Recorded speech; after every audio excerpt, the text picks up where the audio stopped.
When we are continuing the 90s, DBZ still continues until 1996, but the Dragon Ball brand is not even over yet, cause a week after DBZ ended their run, something will come out during that period, because I think it's a series or maybe another movie at that time. I don't know, but maybe it is a series. But like I said, after a week of DBZ ended their run, but I'll mention that later in the video. Also, I want to point it out that in 1989, Dragon Ball made their first DBZ movie, and it is called Dead Zone in 1989. But after The World's Strongest Movie came out, from 1990 to 1995, DBZ will be releasing their 2 theatrical movies a year, because every 4 months from each other between March to July during 1990 and 1995. With the first big show came out in the 90s, it was Sailor Moon. But by the time the video comes out, we are almost approaching to the 30th anniversary of the anime.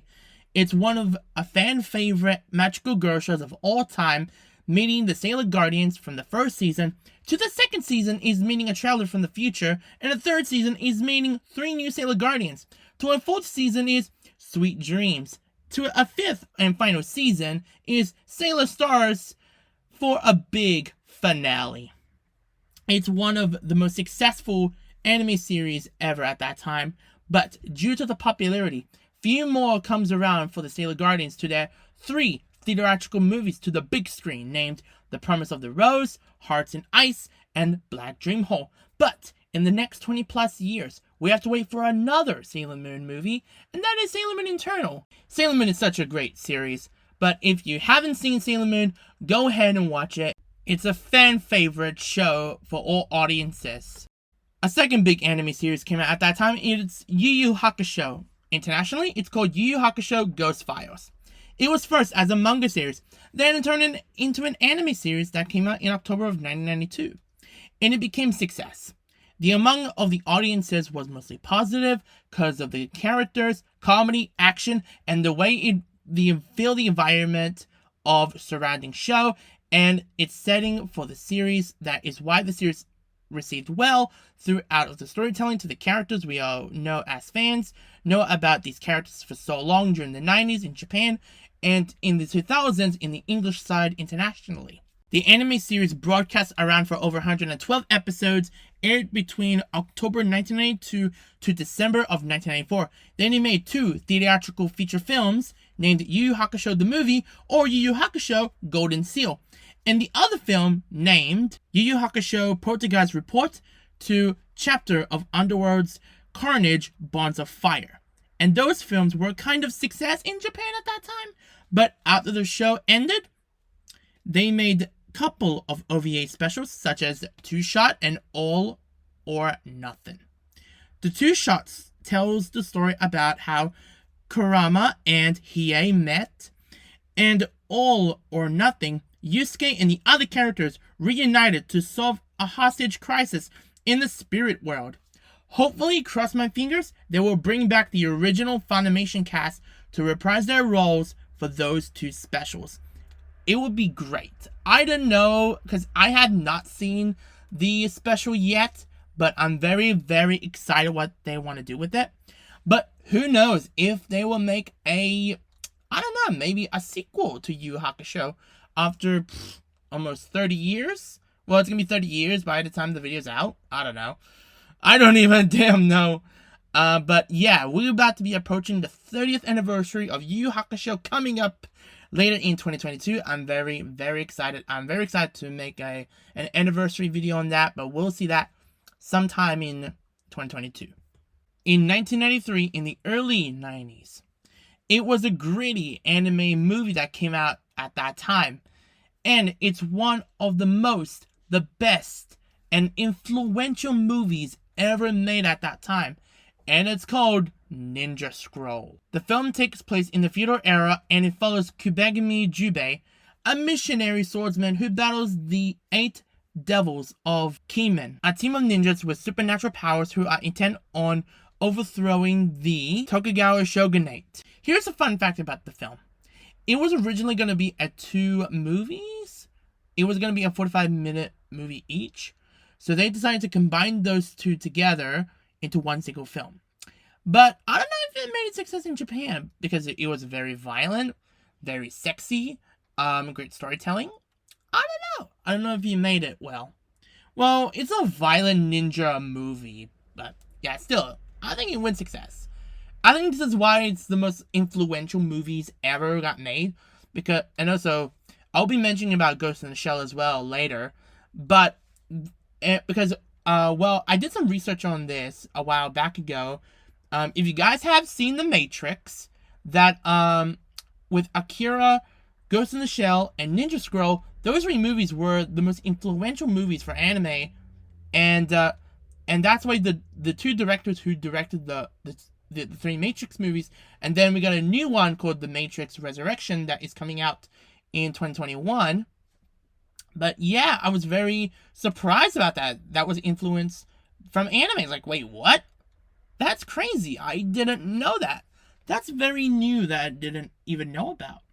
So yeah. But for the international side, in the English side, a few scenes has been cut.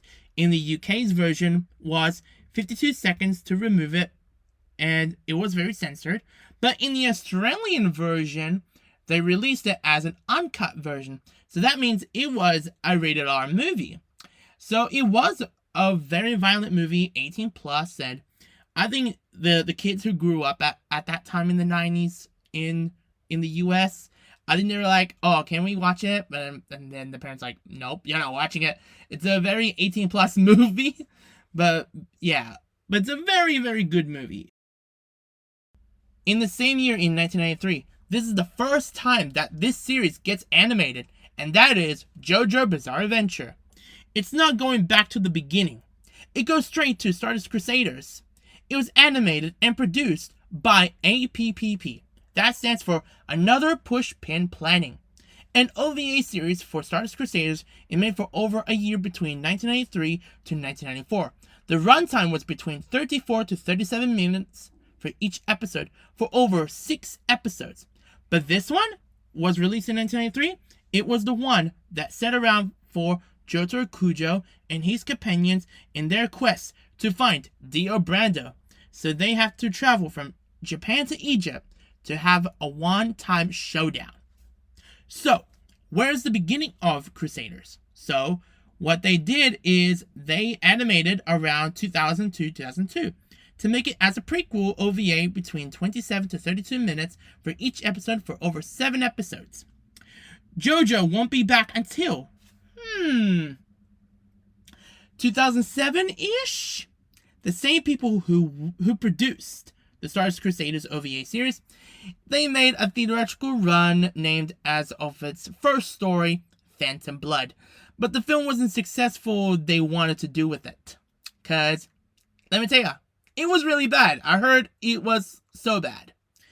But, officially, it won't be back officially in anime format until 2012 as a full series adapting every single story from the manga. In the year of 1995, 2 of the best mecha series will come around at that time, on April 1995 to March of 1996. For over 49 episodes. What's the series called anyway? I think it's called Mobile Suit Gundam Wing.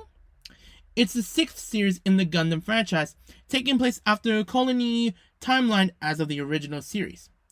Wing centers around on a war in the future between Earth and its orbit colonies in the Earth-Moon system. How did the series went? Well, I heard it was interesting and it went very well, very success. But let me tell you, it was a huge success in the US because the series got aired on Toonami on March 6th of 2000. But they broadcast the series in the 2 different formats. One is the edit version that was shown in the daytime lineup. That's in the afternoon showing.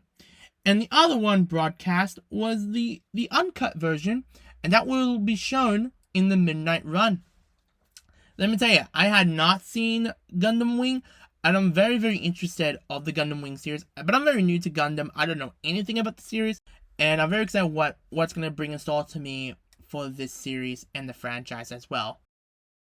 the other mega series that came out in 95, it was a significant impact on the popular culture, and it has strong influence on anime and everything else. The series is called Neon Genesis Evangelion. The series was produced by Gainax and directed by Hideaki Anno.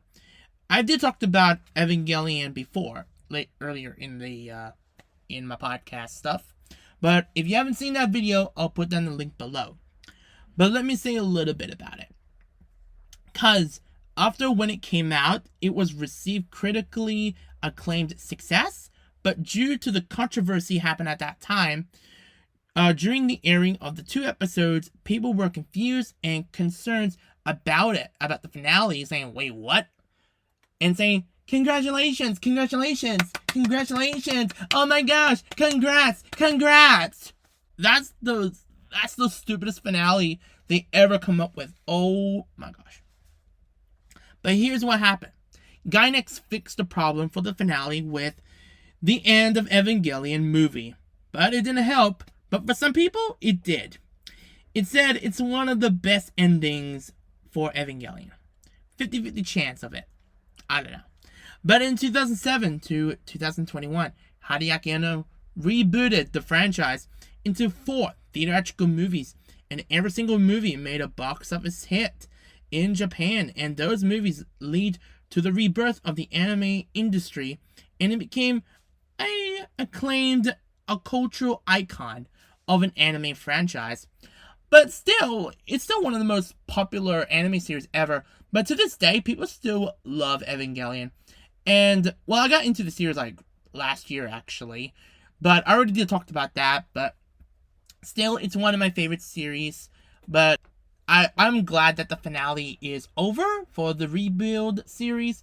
Well, Rebuild movies, I'm going to say. But, come on. It's one of the best ones. If y'all haven't seen 3.1 plus 1.1... if you haven't seen it, go watch it on Amazon Prime. It's really interesting, and it was the longest movie ever watched. But still, I've absolutely loved the Evangelion series. Before ending 1995, a cyborg agent who hunts a hacker. And the film I am talking about is Ghost in the Shell. Upon the release of the movie, it was received positive reviews due to the visuals were created through CGI tradition sales animation. But the film made a box office failed in Japan at that time. But since the home video release, it grew as one of the best anime and science fiction movies of all time. But like I said earlier in the video, it inspired the filmmakers such as the creators of the Matrix movies and James Cameron, who called it the first truly animation film to reach a level of literature and visual excellences. In the beginning of 1996, TMS is working on a detective character series, and at the moment, by the time the video is out, it makes the 15th longest anime series to date. And the manga started around in January of 1994, but 2 years later, the anime was launched on January 8th, 1996, and it's named Detective Conan, but internationally called Case Close.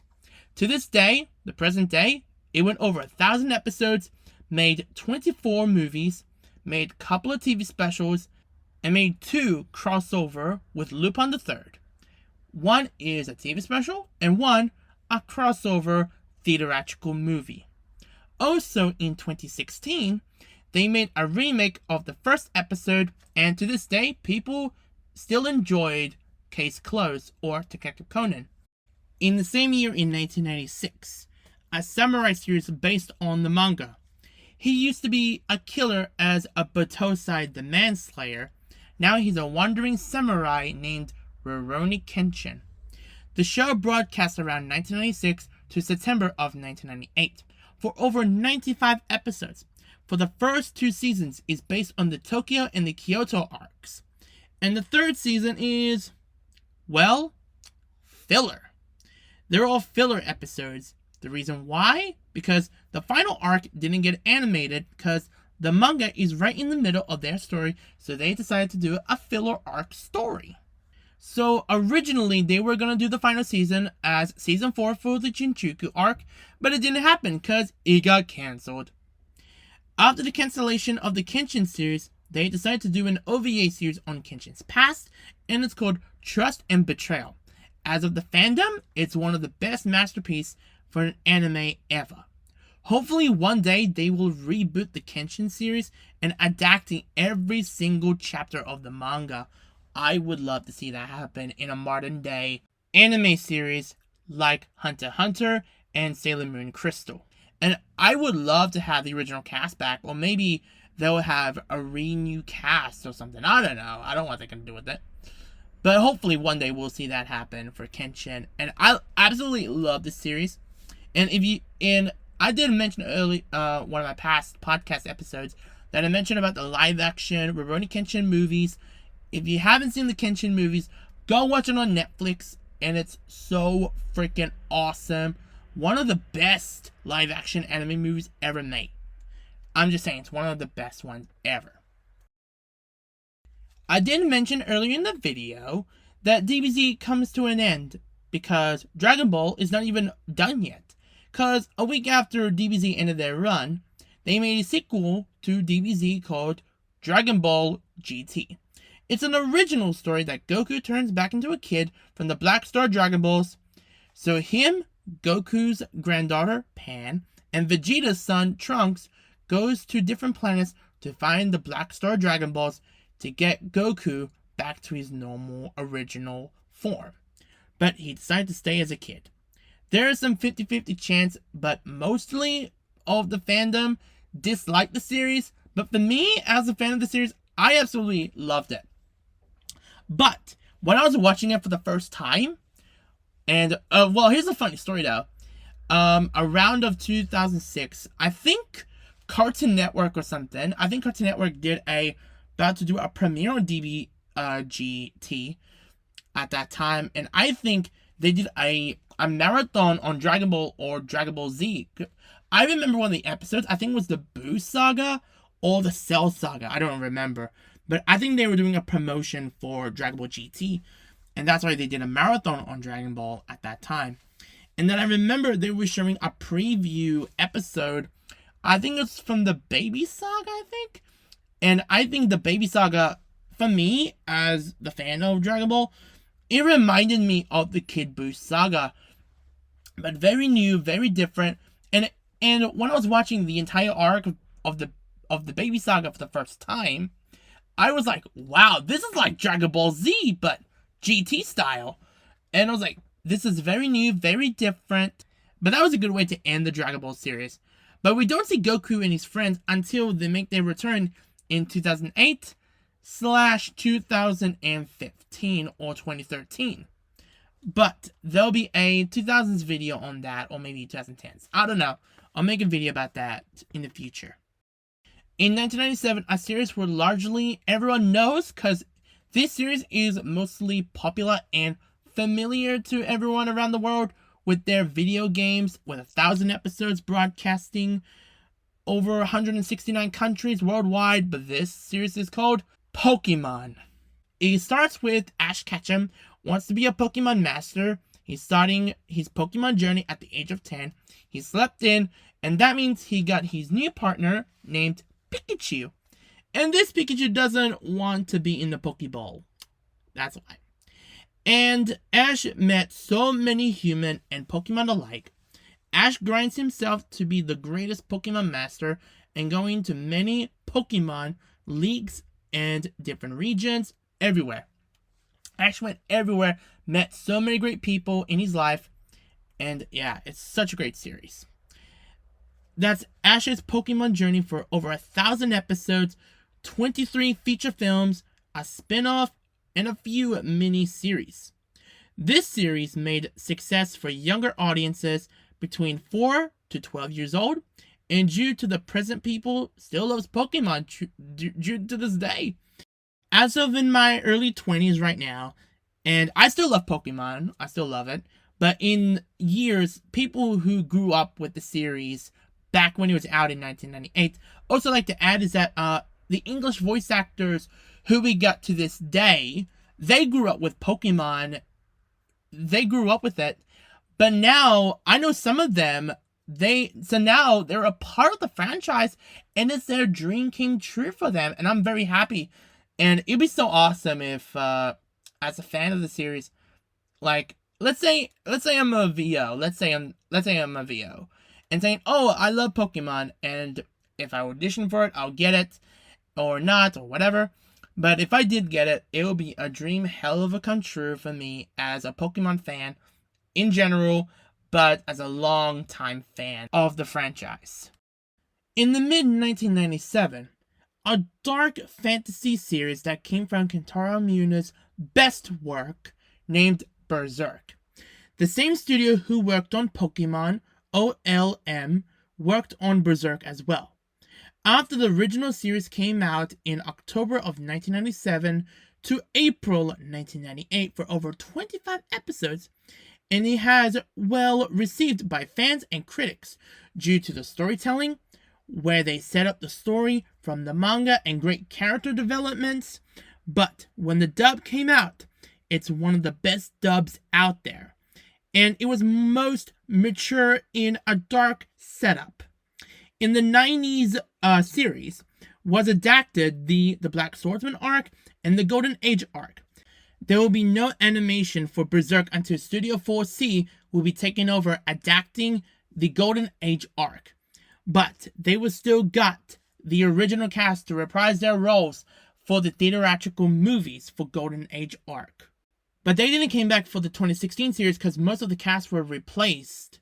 This one is adapted for the Conviction arc and the first half of the Falcon of the Millennium Empire arc. But still don't know if the manga is still happening because we lost Kentaro early in the year in 2021. But as fandom, we will remember him for his best work for Berserk, one of the most greatest series of all time. In the year of 1998, this guy comes around in a fiction planet known as No Man's Land. A famous gunman who is constantly fighting bounty hunters seeking to obtain a bounty on his head. His name is Vashta Stampede in Trigun. The manga series started around from May 1995 to February of 1997. It went over 3 volumes, and then a sequel manga named Trigun Maximum came out 8 months after the original manga ended. It went over December of 1997 to May of 2007. Wow, almost 10 years been working on that.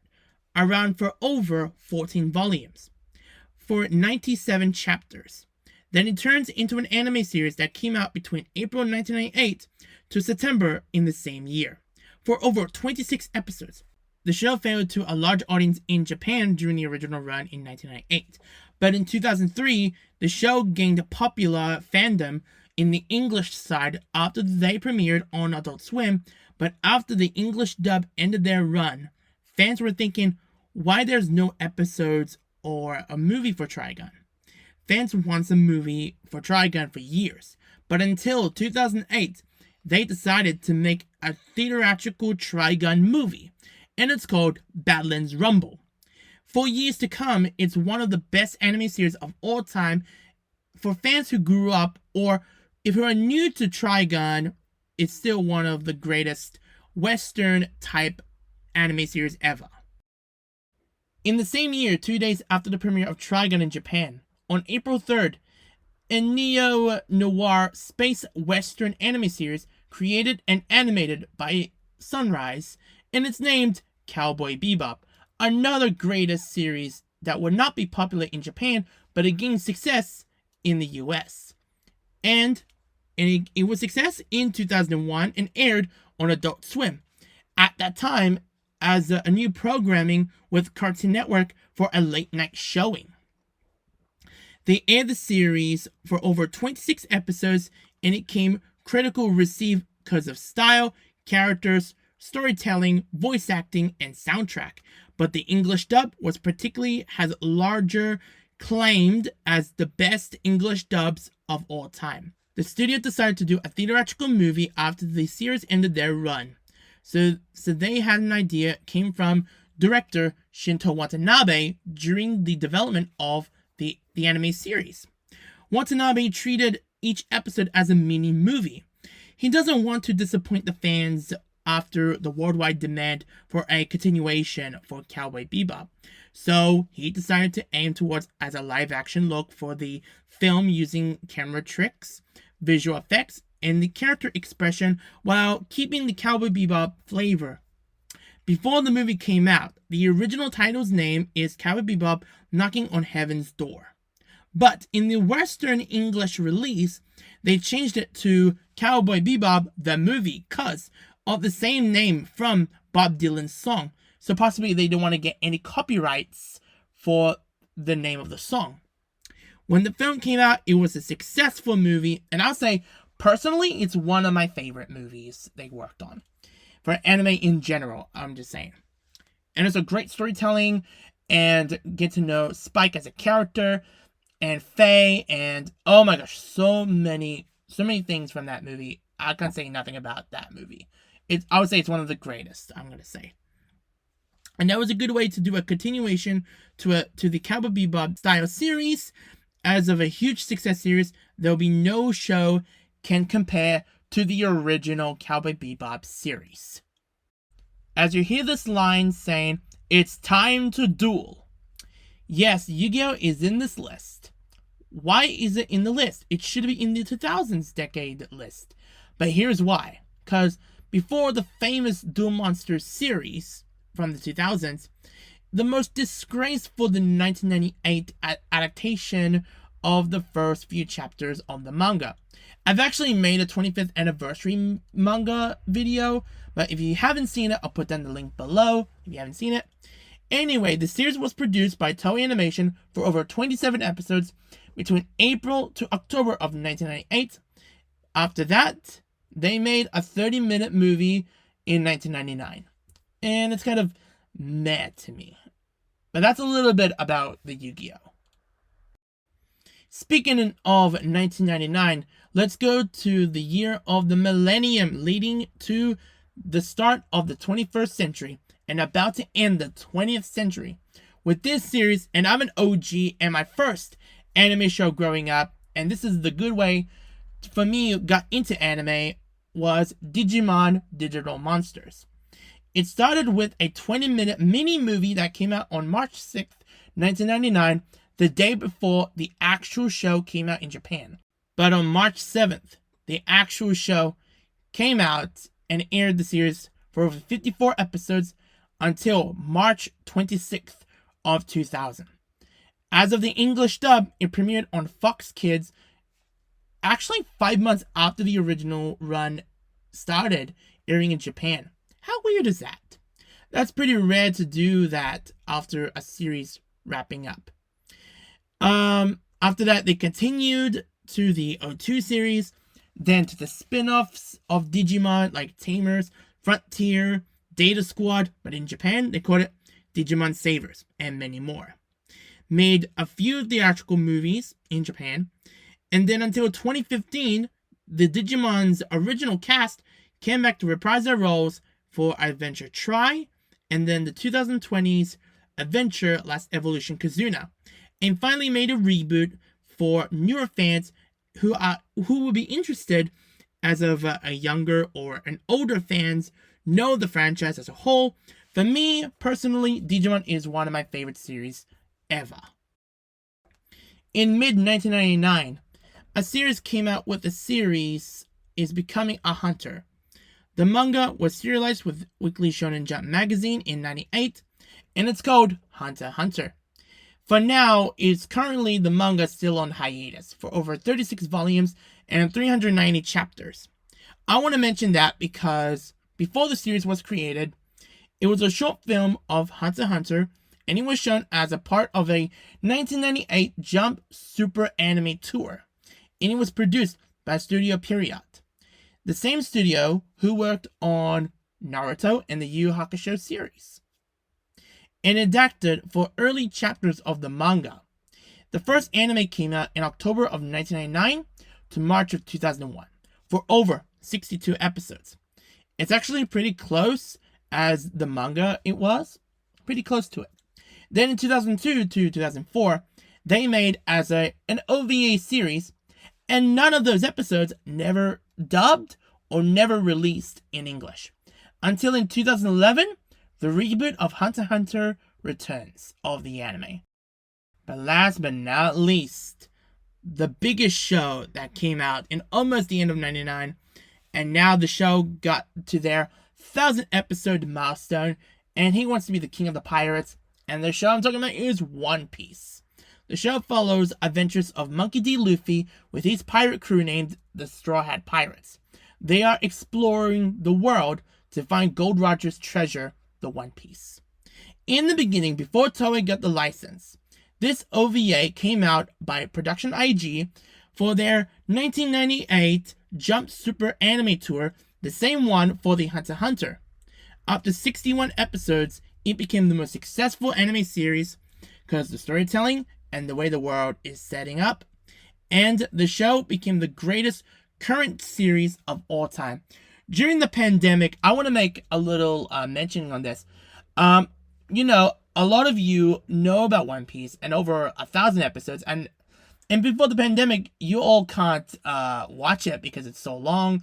You got life to do, and then when the pandemic began, you people watch One Piece and continue the series where you left off, or starting over. I don't know. But then but a few people binge watch One Piece during that time and catching up, and also including the English dub with brand new episodes. It's very interesting though.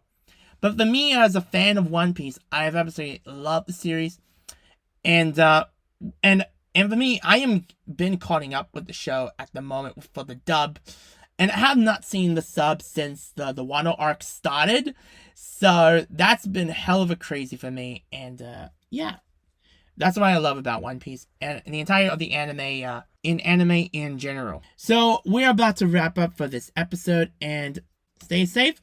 Please like, please subscribe, and hit that notification button. Uploading more videos like this every time I upload it. And yeah, hope you had a safe one, and peace.